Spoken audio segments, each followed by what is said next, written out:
أعوذ بالله من الشيطان الرجيم بسم الله الرحمن الرحيم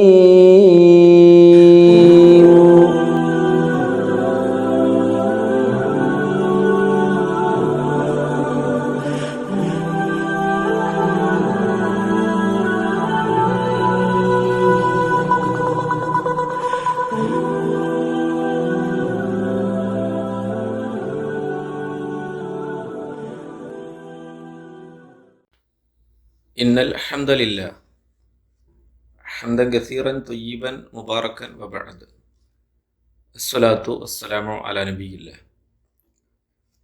സ്നേഹബഹുമാന്യരായ വിശ്വാസി സഹോദരങ്ങളെ, വിശുദ്ധ ഖുർആൻ വെളിച്ചം പഠിതാക്കളെ, അസ്സലാമു അലൈക്കും വറഹ്മത്തുള്ളാഹി വബറകാത്ത്.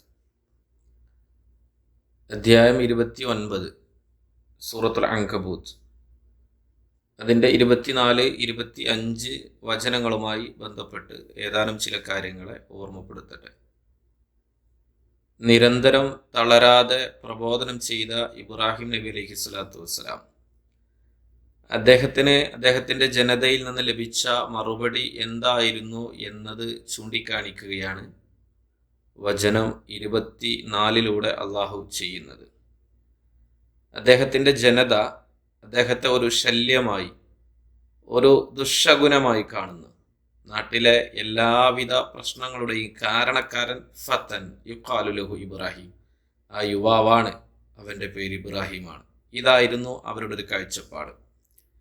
നേര് പറയുന്നു, നേരിലേക്ക് ആളുകളെ ക്ഷണിക്കുന്നു എന്നത് ഒരു അസഹനീയമായി തോന്നിയ ആ ജനത അദ്ദേഹത്തെ കൊന്നുകളയാൻ തീരുമാനിച്ചു എന്നതാണ്.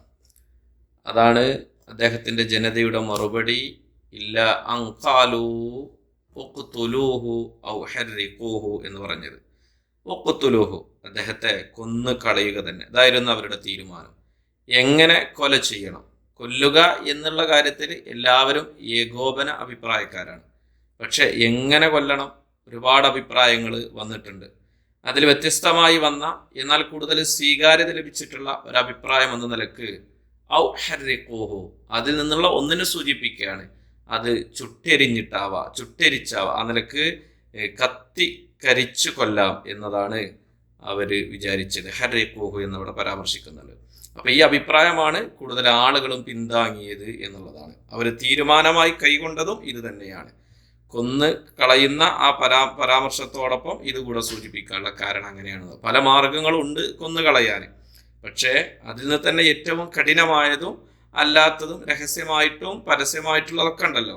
അദ്ദേഹത്തിൻ്റെ ജനത അദ്ദേഹത്തോടുള്ള വെറുപ്പ് കാരണം, വിരോധം കാരണം അവര് ഏതാ തെരഞ്ഞെടുത്തത്? ഹർരിഖൂഹു. അത്രത്തോളം കഠിനമായിരുന്നു അദ്ദേഹത്തോടുള്ള അവരുടെ വിരോധം എന്ന് നമുക്ക് മനസ്സിലാക്കാം. ഹർരിഖൂഹു, അദ്ദേഹത്തെ തീക്കുണ്ടാരം ഒരുക്കി അതിൽ ചൂള വെച്ചിട്ട് അല്ലെങ്കിൽ ആ നിലക്ക് അദ്ദേഹത്തെ കരിച്ചു കളയാം എന്നുള്ളത്. തീരുന്നില്ല, ആളുകളെ സാക്ഷിയാക്കി നിർത്താനും അവർ മടിച്ചില്ല എന്നാണ്. ആളുകളൊക്കെ വിളിച്ചു കൂട്ടുന്നുണ്ട് എന്നുള്ളതാണ്. ഏതായിരുന്നാലും വിശുദ്ധ ഖുർആനിന്റെ 37 അധ്യായം സൂറത്തുൽ സോഫാത്തിൽ അതിനെപ്പറ്റി പരാമർശിക്കുന്നുണ്ട്. ഖാലു ബിനു ലഹു, അവർ അദ്ദേഹത്തിന് വേണ്ടിയിട്ട് നിർമ്മിക്കാൻ വേണ്ടി ആവശ്യപ്പെട്ടു. ബുന്യാന, ഒരു തീച്ചൂള, ഒരു വലിയ കെട്ടിടം തന്നെ ചൂടുപിടിപ്പിച്ചിട്ടുള്ളത്. ഫഅൽഖൂഹു ഫിൽ ജഹീം, നരകതുല്യമായ ഒരു തീ എന്നുള്ളത്. അത് ജഹീം എന്നുള്ള പദപ്രയോഗമൊക്കെ നടത്തുമ്പോൾ എത്രത്തോളം കഠിനമാണ് അവരൊരുക്കിയിട്ടുള്ള ആ തീക്കുണ്ടാരം എന്നുള്ളത്. കാരണം അള്ളാഹിന്റെ വിശുദ്ധ ഖുർആന് നരകത്തെ സൂചിപ്പിക്കാനാണ് ജഹീം എന്ന് പലപ്പോഴും ഖുർആനിൽ പറഞ്ഞിട്ടുള്ളത്. പക്ഷെ ഇവിടെ ഭൗതികമായ ഒരു തീയെക്കുറിച്ച് ജഹീം എന്ന് പറഞ്ഞിട്ടുണ്ടെങ്കിൽ അത് ഇബ്രാഹിം നബിക്ക് വേണ്ടിയിട്ട് അദ്ദേഹത്തിന്റെ ജനത ഒരുക്കിയിട്ടുള്ള തീക്കുണ്ടാരത്തിനാണ്. അപ്പൊ അത്രയും വലിയ ഒരു തീക്കുണ്ടാരം, ആളുകൾക്ക് അത് ചുറ്റും നിന്ന് ഇങ്ങനെ ഗാലറിയിലൊക്കെ നിന്ന് കാണുന്നത് പോലെ കാണാനുള്ള സൗകര്യം പോലും ഒരുക്കിയിട്ടുള്ള ഒരു ശിക്ഷാ നടപടി, അല്ലെങ്കിൽ അങ്ങനെ അദ്ദേഹത്തെ തീർപ്പാക്കാൻ, നിഷ്കാസനം ചെയ്യാനാണ് അവര് ആഗ്രഹിച്ചത് എന്നുള്ളതാണ്. എന്നാൽ എന്ത് സംഭവിച്ചു? ഫഅൻജാഹുല്ലാഹു മിനന്നാർ, അള്ളാഹു അദ്ദേഹത്തെ ആ തീയിൽ നിന്ന് രക്ഷപ്പെടുത്തി. അതെങ്ങനെയാണ് രക്ഷപ്പെടുത്തിയത്? 21 അധ്യായം സൂറത്തുൽ അംബിയായിൽ പറയുന്നുണ്ട്.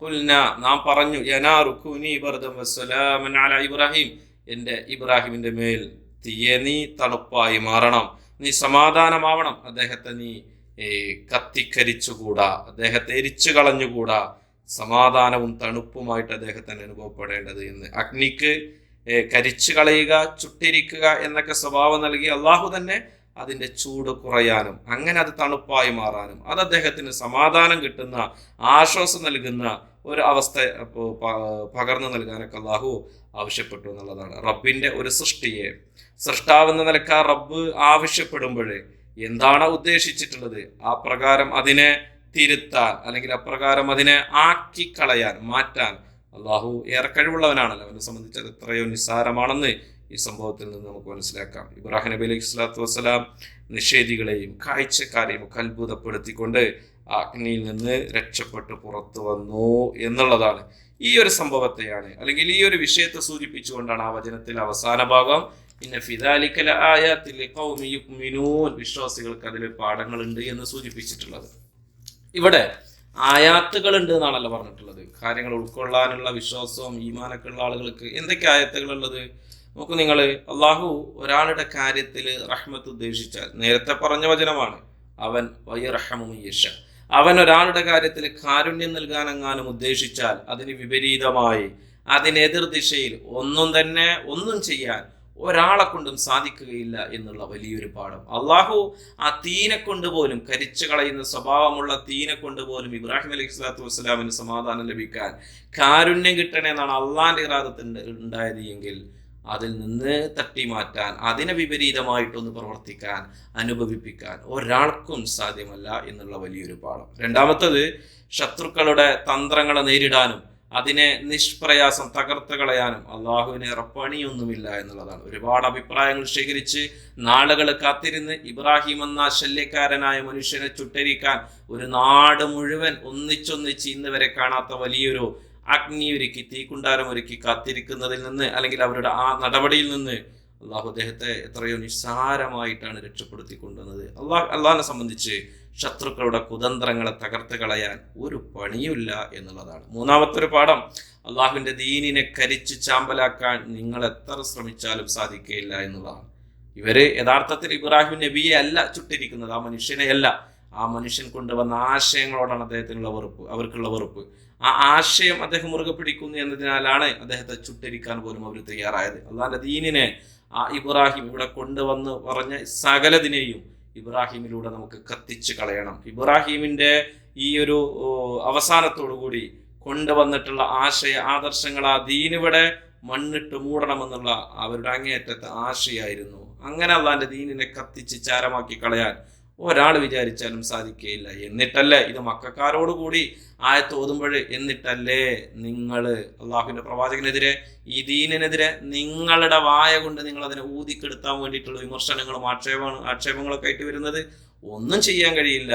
നേരെ നിർത്തിച്ചുട്ടിരിക്കാൻ തീ കൊണ്ട് സാധിക്കാത്ത അള്ളാഹിന്റെ ദീനിനെ നിങ്ങളെ നാവ് കൊണ്ട് കേവലം നിങ്ങൾ പറഞ്ഞ് പരിഹസിച്ചിട്ട് അങ്ങ് ഇതിനെ നഷ്ടപ്പെടുത്തി കളയാമെന്ന്, അതിനെ ഇല്ലാതെയാക്കാമെന്ന് നിങ്ങൾ വിചാരിക്കുന്നുവെങ്കിൽ ഒരിക്കലും സാധ്യമല്ല. മറ്റൊന്നുള്ളൊരു പാഠം, ദീനിന്റെ കാര്യത്തിൽ ഇത് സഹാബാക്കൾക്ക് ഇങ്ങനെ ഓതിക്കൊടുക്കുക ചെയ്യുന്നുണ്ടല്ലോ. അപ്പോൾ ഈ ഒരു സംഭവത്തിൽ നിന്നുള്ളൊരു പാഠം, ദീനിന്റെ കാര്യത്തിൽ ചെറിയൊരു ബുദ്ധിമുട്ടൊക്കെ വരുമ്പോഴേക്കും അസ്വസ്ഥത കാണിക്കുന്ന, വപ്രാളം കാണിക്കുന്ന മനുഷ്യരെ അല്ലെങ്കിൽ മുസ്ലിമെ, ഈമാനുള്ളവനാണെന്ന് പ്രഖ്യാപിക്കുന്നവനെ നിങ്ങൾ ഇബ്രാഹിം നബി അലൈഹി സ്വലാത്തു വസ്സലാമിൽ കാണി. നിങ്ങൾ ആ മനുഷ്യൻ അനുഭവിക്കേണ്ടി വന്ന രംഗങ്ങളൊക്കെ ഒന്ന് വായിക്കി. നിങ്ങൾ അദ്ദേഹം കടന്നുപോയ കനലുകള്, അദ്ദേഹത്തിന്റെ കാൽപാദങ്ങൾ പതിഞ്ഞ നെരിപ്പോടുകൾ, അദ്ദേഹത്തിന്റെ വലിയ പരീക്ഷണങ്ങൾ, തീച്ചൂളകള്, ഇതിനേക്കാൾ വലുതൊന്നുമല്ലല്ലോ നിങ്ങളിപ്പോൾ അനുഭവിച്ചു കൊണ്ടിരിക്കുന്നത്. ആകയാൽ നിങ്ങൾ ഇബ്രാഹിമിനെ പോലെ അലൈഹി സ്വലാത്തു വസ്സലാം നിങ്ങൾ ക്ഷമിക്കുക, നിങ്ങൾ സഹിക്കുക, ഒരു വലിയ വിജയം വരാനുണ്ട് എന്നുള്ള വലിയൊരു പാഠം. മറ്റൊന്നുള്ളത്, മുസാ നബിയെ പോലെയുള്ള ഒരു മുഅ്ജിസത്ത്, വടിയിട്ട് നിലത്തിട്ടാൽ അത് പാമ്പാവുന്ന രംഗം പോലുള്ള മുഅ്ജിസത്തൊക്കെയാണ് ഞങ്ങൾക്ക് കിട്ടിയിരുന്നെങ്കിൽ ഞങ്ങൾ വിശ്വസിക്കുമായിരുന്നു എന്നൊക്കെ പറയുന്ന ആളുകളോട് അതിനേക്കാൾ വലിയ ദൃഷ്ടാന്തം കണ്ടിട്ട് അല്ലെ, ഒരു മനുഷ്യനെന്നല്ല, ആ പ്രദേശത്ത് മുഴുവൻ ചുട്ട് ചാമ്പലാക്കാവുന്ന ഒരു തീക്കുണ്ടാരം ഒരുക്കിയിട്ട് ഒരു മനുഷ്യൻ അതിലിട്ടിട്ട്, ഒരു പച്ചയായ മനുഷ്യനിട്ടിട്ട് വളരെ നിഷ്പ്രയാസം അദ്ദേഹം അതിൽ നിന്ന് ജീവനോടൊരു പോറലേൽക്കാതെ തിരിച്ചു വന്നിട്ടുണ്ടെങ്കിൽ അതിനേക്കാൾ വലിയ ദൃഷ്ടാന്തം എന്താ ഉള്ളത്? ആ ദൃഷ്ടാന്തം പോലും കണ്ണിൽ കണ്ടിട്ട് വിശ്വസിക്കാത്ത ആളുകളാണ് അവര്.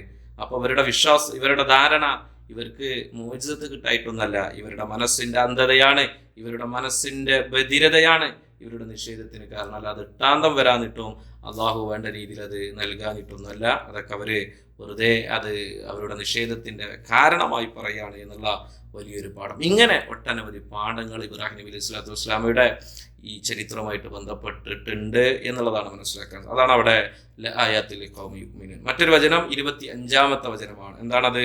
തീക്കുണ്ടാരത്തിൽ നിന്ന് അസാധാരണമായി രക്ഷപ്പെട്ടു വന്ന ഇബ്രാഹിം അലൈഹി സ്വലാത്തു വസ്സലാം അല്ലേ, ഏതൊരു കാര്യത്തിന്റെ പേരിലാണോ അദ്ദേഹത്തെ അവർ ചുട്ടരിക്കാൻ ഒരുങ്ങിയത്, ആ കാര്യത്തെ തന്നെ വീണ്ടും അവരോട് ഓർമ്മപ്പെടുത്തുന്നു. നോക്കൂ, നിങ്ങൾ പിന്മാറാൻ അദ്ദേഹം തയ്യാറല്ല, ഓടി ഒളിക്കാൻ ഇബ്രാഹിം അലൈഹി സ്വലാത്തു വസ്സലാം തയ്യാറല്ല. എനിക്ക് ഇത്തരത്തിലുള്ള ഈ ഉത്തരവാദിത്വം ഇനി ഏറ്റെടുത്ത് മുന്നോട്ട് കൊണ്ടുപോവാൻ വയ്യ എന്ന് അദ്ദേഹം പറയുന്നില്ല. മറിച്ച് അദ്ദേഹം വീണ്ടും അവരെ ഓർമ്മപ്പെടുത്താണ് അവരുടെ ഗോത്രദൈവങ്ങളുടെ, ശില്പങ്ങളുടെ, ആരാധനാമൂർത്തികളുടെ കഴിവുകേടിനെ ബോധ്യപ്പെടുത്തുന്നു. നിങ്ങൾ ആഗ്രഹിച്ച പ്രകാരം എന്നെ നശിപ്പിക്കാനോ ചുട്ടരിക്കാനോ നിങ്ങൾക്ക് സാധിച്ചിട്ടില്ലെങ്കിൽ നിങ്ങളുടെ ഈ ദൈവങ്ങൾ, ഈ ഔസാൻ, ഈ ബിംബങ്ങൾ ഇഹലോകത്ത് വെച്ചോ പരലോകത്ത് വെച്ചോ നിങ്ങളെ സഹായിക്കുകയില്ല എന്ന് ഒരിക്കൽ കൂടെ അവരെ ബോധ്യപ്പെടുത്താൻ അദ്ദേഹം അവരോട് പ്രസംഗിച്ചു, അവരോട് സംസാരിച്ചു എന്നുള്ളതാണ്. ഇതെല്ലാം ബോധ്യപ്പെട്ടിട്ടും നിങ്ങൾ, പിന്നെ അദ്ദേഹത്തിൽ കൂട്ടിച്ചേർക്കുന്നുണ്ട്, ഇതെല്ലാം ബോധ്യപ്പെട്ടിട്ടും നിങ്ങൾ ആ ബിംബങ്ങളെ കൈവെടിയാതെ നിങ്ങൾ നിലകൊള്ളുന്നുണ്ടെങ്കിൽ, ഇപ്പോഴും അവയെ ദൈവങ്ങളായി നിങ്ങൾ സ്വീകരിക്കുന്നുവെങ്കിൽ ഒരൊറ്റ കാരണം മാത്രമേ പറയാനുള്ളൂ, മവദ്ദത്തം ബൈനിക്കും ഫിൽ ഹയാത്തി ദുനിയ, ഈ ദുനിയാവിൽ നിങ്ങൾക്ക് വല്ലാത്തൊരു സ്നേഹം നിങ്ങൾക്കിടയിൽ ഉണ്ടായിപ്പോയി എന്നുള്ളതാണ്. എന്താണ് ആ സ്നേഹം? പരസ്പര സ്നേഹം. അതായത് ഗോത്രമഹിമയുടെ പേരിൽ ദൈവങ്ങളെ നിങ്ങൾ സ്വീകരിച്ചിട്ടുള്ളൂ. നിങ്ങൾ അതിൻ്റെ ആ ഒരു അന്തസ്സയും അതിൻ്റെ ഒരു അന്തസ്സും അതിൻ്റെ കീർത്തിയും ഒക്കെ ഒരു കണക്കാക്കി വരുന്നു അല്ലേ. അതിലൂടെ നിങ്ങൾ ജീവിച്ചു മുന്നോട്ട് പോവാണ്. അവയെ കൈയൊഴിഞ്ഞാൽ നിങ്ങൾക്ക് ജനങ്ങൾക്കിടയിൽ ഉണ്ടാകുന്ന അപമാനം, അപകീർത്തി, ഇതൊക്കെ നിങ്ങൾ പേടിക്കുന്നു. അള്ളാഹുവിലേക്കുള്ള സ്നേഹത്തെക്കാൾ നിങ്ങൾക്ക് നിങ്ങളുടെ കുടുംബങ്ങളോടും നിങ്ങളുടെ നാട്ടിലെ പ്രമാണിമാരോടും ഗോത്ര നേതാക്കന്മാരോടും അവർക്കിടയിലെ അനുയായികളോടും ഒക്കെ ഉള്ളത്. ഇവരോടുള്ള ഈ സ്നേഹം നഷ്ടപ്പെടാതിരിക്കാൻ നിങ്ങൾ പാരമ്പര്യമായി സ്വീകരിച്ചു വന്ന കുഫ്റിനെ, ഷിർക്കിനെ നിങ്ങൾ കൈവിടാതെ ഇങ്ങനെ നിങ്ങൾ മുറുകെ പിടിച്ചുകൊണ്ടിരിക്കുന്നു. ഇതാണ് അമവദ്ദത്തും ബൈനിക്കും, ഇതാണ് നിങ്ങൾക്കിടയിലുള്ള ആ സ്നേഹം അല്ലെ. ഇന്നമ ഇത്തഖദതും മിൻ ദൂനില്ലാ, അള്ളാനെ കൂടാതെ ഈ ബിംബങ്ങളൊക്കെ സ്വീകരിക്കാനുള്ള കാരണം നിങ്ങൾക്ക് പരസ്പരമുള്ള സ്നേഹം നഷ്ടപ്പെടുമോ എന്ന് പേടിച്ചിട്ടുള്ളതാണെന്നാണ്. നോക്കി, നിങ്ങൾ യഥാർത്ഥത്തിൽ സത്യത്തെ മറച്ചു വെക്കുന്നവരുടെ ഏതൊരാളുടെ നിലപാട് അങ്ങനെ തന്നെയല്ലേ. ഈ കാലത്തും ഏറെ പ്രസക്തമായ ഒരു വചനമാണിത് അല്ലേ. ഒരു സത്യം ഏതെന്ന് കൃത്യമായി ബോധ്യപ്പെട്ടിട്ടും മനസ്സിലായിട്ടും തങ്ങളുടെ കുടുംബക്കാരെയോ ഇഷ്ടക്കാരുടെയോ അല്ലെങ്കിൽ അങ്ങനെയുള്ള ആളുകളുടെയൊക്കെ വെറുപ്പ് ലഭിക്കും, അതൊക്കെ സംഭവിക്കും എന്നൊക്കെ പേടിച്ചിട്ട് സ്നേഹബന്ധം തകരുമോ എന്നൊക്കെ ഭയപ്പെട്ട് യഥാർത്ഥ സത്യത്തെ പുണരാൻ അനിഷ്ടം കാണിക്കുന്ന ആളുകളുണ്ട്. അവരോട് കൂടെയുള്ള പ്രഖ്യാപനമാണ് ഈ വചനത്തിലെ ഇബ്രാഹിം നബി അലൈഹി സ്വലാത്തു വസ്സലാമിന്റെ പ്രഖ്യാപനം എന്ന് നമ്മൾ മനസ്സിലാക്കുക. ശേഷം പറയുന്നത്, ഇഹലോകത്തെ സ്നേഹബന്ധത്തിന്റെ പേരിൽ ഈ ബിംബങ്ങളെ കൈവെടിയാത്ത നിങ്ങൾ, വ്യാജമായവയെ സ്വീകരിച്ച നിങ്ങൾ പരസ്പരം പരലോകത്ത് കൈവെടിയുന്നവരും അന്യോന്യം നിഷേധിക്കുന്നവരും കുറ്റപ്പെടുത്തുന്നവരും ശപിക്കുന്നവരും ഒക്കെ ആയിത്തീരുമെന്നുള്ള ആ ഒരു ഭാഗം നോക്ക്. നിങ്ങൾ നിങ്ങളത് ഇവിടെ നിങ്ങൾക്കത് കൈവെടിയാൻ നിങ്ങൾ മുടി കാണിച്ചാൽ പരലോകത്ത് നിങ്ങൾ കൈവെടിയേണ്ടി തന്നെ വരും.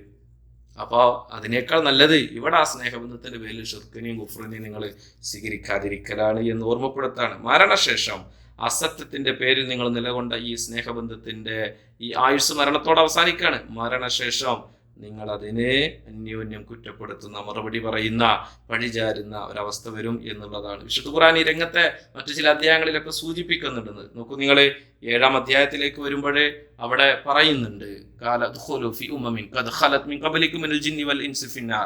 നരകത്തിലേക്ക് മനുഷ്യ ജിന്ന് വർഗങ്ങളൊക്കെ അള്ളാഹു അങ്ങനെ പ്രവേശിപ്പിക്കുമ്പോൾ ഓരോ സമുദായവും അതിന്റെ സഹോദര സമുദായങ്ങളെ കൂടെ ജീവിച്ചിരുന്ന ആളുകൾക്കെതിരെ ദഖലത്ത് ഉമ്മത്തുൽ ലഅനത്ത്, അവരിങ്ങനെ ശപിച്ചുകൊണ്ടേയിരിക്കുന്ന ആരാണോ അവരെ ഇങ്ങനെ ഈ തിന്മയിൽ തന്നെ നിലകൊള്ളാൻ കാരണക്കാരാക്കിയത് അവർക്കെതിരെയുള്ള ശാപമാണ് ആ പറയുന്നത്. മാത്രമല്ല 33-ാം അധ്യായം സൂറത്ത് അഹ്സാബിലേക്ക് വരുമ്പോൾ അവിടെയും പറയുന്നുണ്ട്, റബ്ബനാ ആതിഹിം ദഅഫൈൻ മിനൽ അദാബി വൽഅൻഹും ലഅനൻ കബീറ. അല്ലാഹുവേ ഞങ്ങളിങ്ങനെ നശിച്ചു പോകാൻ കാരണക്കാരായ ഞങ്ങളുടെ സാദാത്തുകൾ, ഞങ്ങളുടെ കുബറായിങ്ങൾ, അല്ലെ, നേതാക്കന്മാർ, പ്രമാണിമാർ, ഇവരൊക്കെ കാരണമാണ് ഞങ്ങളിങ്ങനെ ആ സത്യത്തെ മുറുകെ പിടിക്കേണ്ടി വരുന്നത്. അവരുടെ സ്നേഹം, ഇഷ്ടം നഷ്ടപ്പെടുമോ എന്ന് പേടിച്ചിട്ട് ഞങ്ങൾ കൈവടിയാകുന്നവരായതിനാൽ ഞങ്ങളെക്കാൾ അദാബിന്റെ ഇരട്ടി അവർക്ക് നൽകണേ. മാത്രമല്ല ഞങ്ങളെക്കാൾ വലിയ വമ്പിച്ച ശാപവും അവരെ നീ ഏൽപ്പിക്കണേ, അനുഭവിപ്പിക്കണേ അല്ലാ എന്നുള്ളത് 34-ാം അധ്യായം സൂറത്തു സബയിലേക്ക് വരുമ്പോൾ പ്രവാചകനോടായി പറയുന്നുണ്ട്, അള്ളാന്റെ പരലോകത്ത് ഈ കുറ്റവാളികളായ ആളുകൾ ഇങ്ങനെ നിൽക്കുമ്പോൾ പ്രവാചകരെ നിങ്ങൾക്ക് കാണാം, അവർ പരസ്പരം അങ്ങോട്ടും ഇങ്ങോട്ടും ഇങ്ങനെ കുറ്റാരോപിക്കും. നിങ്ങളാണ് കാരണക്കാർ, നിങ്ങളാണ് ഞങ്ങളെ കഷ്ടപ്പാടിലാക്കിയത്, ഇവിടെ എത്തിച്ചത് എന്നൊക്കെ പറഞ്ഞ് ഇങ്ങനെ ഈ ഒരു ബന്ധം, ഈ ഒരു കാരണം അവിടെ ഉണ്ടാവും എന്നുള്ളതാണ്. അപ്പോൾ ഏതൊരു സ്നേഹബന്ധത്തിന്റെ ഒരുമയിലായിരുന്നു നിങ്ങൾ, അവരെ തന്നെ നിങ്ങൾ നിഷേധിച്ച് ആ നിലക്ക് നിങ്ങൾ ആ ഒരുമ നഷ്ടപ്പെടുത്തുന്ന, അല്ലെങ്കിൽ ആ ഒരുമ വിടുന്ന ഒരവസ്ഥ നിങ്ങൾക്ക് അവിടെ കാണാം എന്നുള്ളതാണ്. നോക്കൂ, നിങ്ങൾ എത്ര ചിന്തിച്ചു കൊള്ളുക, മനസ്സിലാക്കിക്കൊള്ളുക എന്ന് അല്ലാഹു സുബ്ഹാനഹു വ തആല അവരോട് ആവശ്യപ്പെടുന്നു. വചനം അല്ലാഹു അവസാനിപ്പിക്കുന്നത്, ആകയാൽ നിങ്ങൾക്ക് അവിടെ നരകമാണ്, സങ്കേതമായി നിങ്ങൾക്കുള്ളത് നരകം മാത്രമാണ്, നിങ്ങൾക്ക് സഹായികളില്ല. അള്ളാഹുവിൻ്റെ ശിക്ഷ കൊണ്ട് ഉദ്ദേശിച്ചവരാണ് നിങ്ങൾ, അതിന് കാരണം നിങ്ങളുടെ പ്രവർത്തനങ്ങൾ തന്നെയാണ്. സ്നേഹബന്ധത്തിന്റെ പേരിൽ നിങ്ങൾ സ്വീകരിച്ച അസത്യങ്ങളുടെ പ്രതിഫലമായി നിങ്ങൾക്ക് ഇതാ നരകം ഒരുക്കിയിരിക്കുന്നു. ആരെയാണോ നിങ്ങൾ അള്ളാഹുവിനെ കൂടാതെ നിങ്ങൾ വിടാതെ കൂടിയിരുന്നത്, അവർ നിങ്ങളെ സഹായിക്കാൻ ഇവിടെയില്ല. ആ നിലക്കുള്ള അവരുടെ നിസ്സഹായത, അവരുടെ ശിക്ഷയുടെ ആ ഉറപ്പ്, അവരുടെ ശിക്ഷയുടെ കാഠിന്യം, അതിൻ്റെ ഇരട്ടി, അതൊക്കെ തന്നെ ഇവിടെ അല്ലാഹു സുബ്ഹാനഹു വ തആല ബോധ്യപ്പെടുത്തുന്ന ഒരൊറ്റ വചനമാണ്. ആ നിലക്ക് വമഅവാഹുമുന്നാർ, അവരുടെ സങ്കേതം നരകമാണ് എന്നുള്ള ആ ഒരു പ്രഖ്യാപനം മാത്രമല്ല, വമഅവാകുമുന്നാർ എന്നുള്ളത് മാത്രമല്ല, വമാലക്കും മിൻ നാസിരിൻ, നിങ്ങൾക്കൊരു സഹായികളുമില്ല എന്ന് പറഞ്ഞത്.